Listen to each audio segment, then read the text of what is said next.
merontanya jagat, merontanya dunia, merontanya kehidupanmu, termasuk juga kehidupanku, ya kan? Ini perlu sebuah petunjuk, perlu sebuah arahan, begitu loh. Kira-kira kalau sanksi neraka, kalau orang Jawa itu mengatakan sanksi kewelek, kebendu, kesiku, ya, itu kira-kira perlu disampaikan apa enggak? Salam mulia, Mbah. Salam mulia.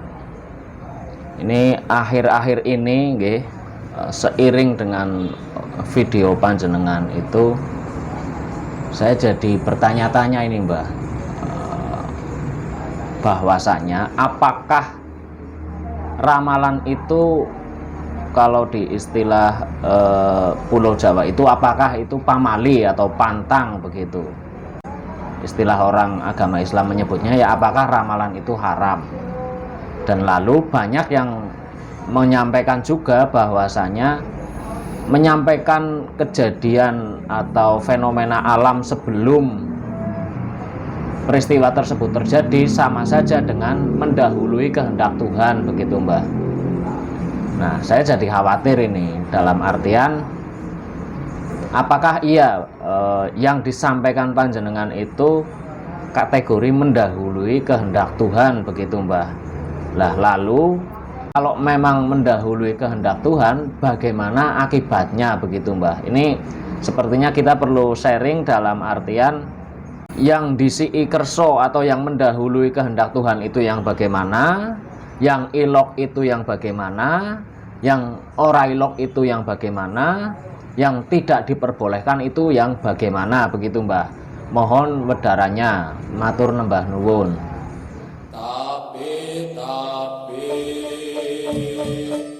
Uluk salam mulya atur bagya Wisnu Nusantara. Wong wilahing jati nuhuni hajat-hajate leluhur Nusantara tabe uluk salam mulia. Jadi kula ajeng matur nggih, kula tiyang Banyumas. Sing pada prinsipnya niku cara wong ngangsu niku aja pada magel. Ngangsu nimba niku nek cara nang Banyumas niku nimba nang sumur aja magel. Maksudnya kalau belum kebek ya, kebek juga jangan kebeken. Jadi janganlah engkau kurang, janganlah engkau lebih. Kira-kira kalau ngangsu itu terlalu penuh, melebar enggak? Mubah enggak? Nggih, meluber. Ya, kalau kurang kira-kira lucu enggak gitu loh. Nggih. Setiap manusia itu ada ukurannya, yang saya maksud. Setiap manusia itu ada ukurannya. Saya ya tidak akan mencela yang mengatakan itu mungkin haram cara kasare, ora ilok apa. Sudah tahu dasarnya belum ini? Itu. Sudah tahu dasarnya apa belum? Jadi begini ya saya maksud.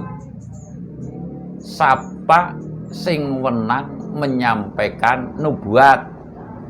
Coba siapa kira-kira? Itu loh. Itu digali dulu. Apakah itu tukang becak, tukang rongsok cara tembung kasare?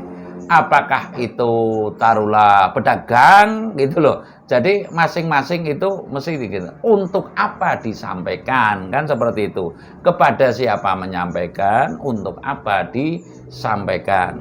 Kalau bercerita mohon maaf neraka mendahului kersane Gusti Allah apa enggak? Kalau kita menceritakan neraka begitu. Iya. Karena belum mengetahui juga kan, Mbak. Nah, rasio gitu loh. Artinya saya mengatakan itu wenang. Mengapa wenang menyampaikan dan harus menyampaikan gitu loh. Harus menyampaikan.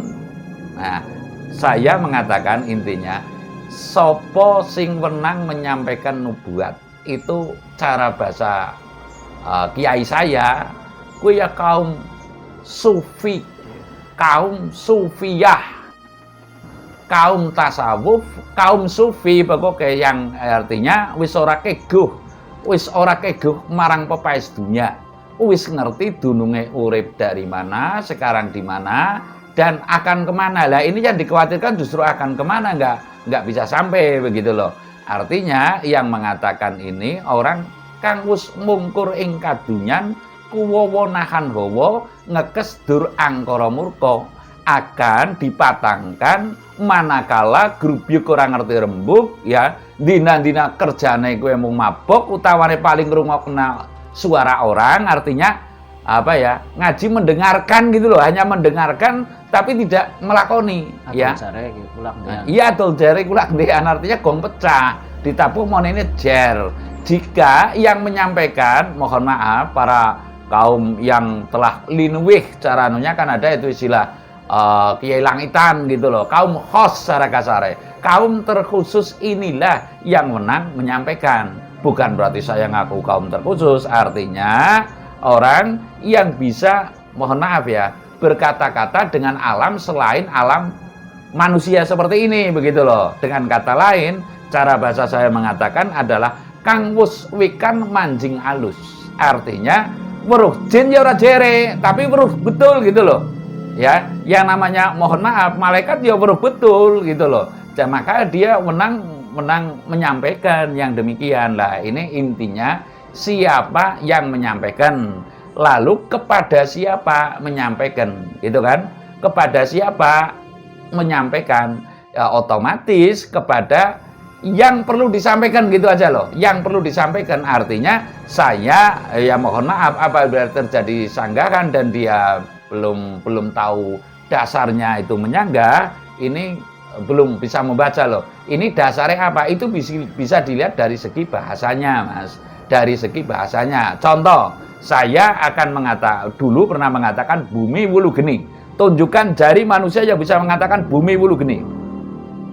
Tunjukkan jari manusia. Artinya saya adalah kata-kata yang berdasar, sehingga ya berdasar kepada wisikaning kang sukmo, sehingga saya menyampaikan. Lah untuk apa? Kepada siapa saya menyampaikan? Kepada orang yang mau ya. Kalau yang tidak mau ya nggak usah gitu loh. Jelas nggak ini? Kepada yang mau, yang perlu, karena rontanya jagat, merontanya dunia, merontanya kehidupanmu, termasuk juga kehidupanku, ya kan? Ini perlu sebuah petunjuk, ini perlu sebuah arahan, begitu loh. Perlu sebuah arahan, sehingga patutlah kita menyampaikan. Lah kalau ibaratnya dibantah karena cara kasar ini kalau bahasanya gue hanya berdasarkan dasar yang nggak jelas, yang kira-kira kalau mendengarkan tidak melakoni dan dia mempercayai, kira-kira termasuk orang yang mendolimi apa enggak? Ya, mendolimi diri sendiri yang saya maksud, ya kan? Saya ngrungoke, mohon maaf ya, Pak Pendeta, Pak Kiai, terus Brahmana gitu. Saya hanya meniruke untuk ibaratnya argumentasi di tepi jalan. Ada gunanya enggak itu? Kira-kira seperti itu. Atau saya yang sering dikata adalah debat kusir. Artinya mau diterima ya syukur, tidak ya syukur. Yang penting para utusan telah menyampaikan, bukan berarti saya ngaku utusan, sama sekali enggak ya. Para pendahulu para luhur menyampaikan karena ini perlu disampaikan bagi yang percaya. Coba sekarang, kalau leluhur kita dulu menyampaikan akan ada tsunami atau banjir bandang ya, ing tembe wuri bakal ono betik mangan manggar, itu kata-katanya saja itu apa? Saloka, sanepan ya, artinya pakai sanepa. Besok anak betik mangan manggar, kelak ada betik mangan manggar, nggak akan berkata terang-terangan kelak akan ada tsunami lah. Dalam konten saya pun bumi wulu geni umpamanya, alang-alang wulu geni lah, ini bahasa yang perlu tafsir. Kira-kira saya diulang sama siapa gitu loh, saya dikasih tahu sama siapa? Apakah tukang becak yang ngasih tahu saya? Apakah saya baca di buku-buku lalu saya biar dikatakan orang yang pinter? Wah, kira-kira demikian nggak mungkin. Yang namanya bahasa warning atau ngelingno marang putra wayah dengan bahasa yang terang-terangan. Lalu kita bagaimana kita mentafsir bukan berarti setepat mungkin itu tidak, tapi ya kita tafsirkan. Oh, bumi wulu geni, kira-kira seperti apa? Lalu betik mangan manggar, cara orang guna dulu gitu loh. Ngemben betik mangan manggar tadi ya, ngemben akeh jago pada ngiring. Lah itu kan pengibaratannya ayam ya. Tapi kasunyatane akeh wong wadon ke luar negeri yang suaminya itu yang mengasuh anak, umpamanya seperti itu loh. Lah ini perlu tafsir. Terus Tadi siapa yang patut menyampaikan, lalu kepada siapa ya yang mau disampaikan, gitu aja lah ya. Ora gede, ora cilik, ora lanang, ora wadon, ora tua, ora nom, sing gelem ngandangi. Lah nek ini kan ahli sanggah, ahli bantah tidak membaca untuk apa itu loh. Siapa, untuk apa, terus kepada siapa. Lah sekarang untuk apa disampaikan? Karena kaum yang mohon maaf ya, seperti kira-kira bercerita neraka ini mendahului kehendak Tuhan apa enggak? Ya, karena mohon maaf kalau dilogikakan lah, kalau itu disanggah dengan itu, karena saya juga yakin artinya yang menyampaikan adalah orang yang sufi lah, kata saya, kata itu orang yang suluk, orang yang sudah kuwowonahan homo, ngerti urip ora kon lomba pinter, ora kon lomba bener, ya, ora kon lomba sugi, sehingga sudah dipercaya oleh Tuhan Yang Maha Esa untuk menyampaikan. Itu pun sekelas beliau, para rasul gitu, itu saja masih banyak yang membantah. Lah termasuk, bukan berarti saya mengatakan orang yang membantah dengan konten-konten saya ini adalah orang yang melawan dengan hukum, taruhlah hukum kebatinan atau hukum Tuhan, itu enggak. Ini sebuah romantika kehidupan, saya pun memaklumi. Namun seyogianya jika mau mengatakan demikian, tahulah dulu untuk apa disampaikan, siapa yang menyampaikan, lalu untuk apa disampaikan. Kira-kira kalau sanksi neraka, kalau orang Jawa itu mengatakan sanksi kewelek, kebendu, kesiku, ya, itu kira-kira perlu disampaikan apa enggak? Itu loh. Ini loh akibatnya anak berani dengan orang tua biasanya seperti ini, ya. Nah, ini perlu disampaikan. Untuk apa disampaikan?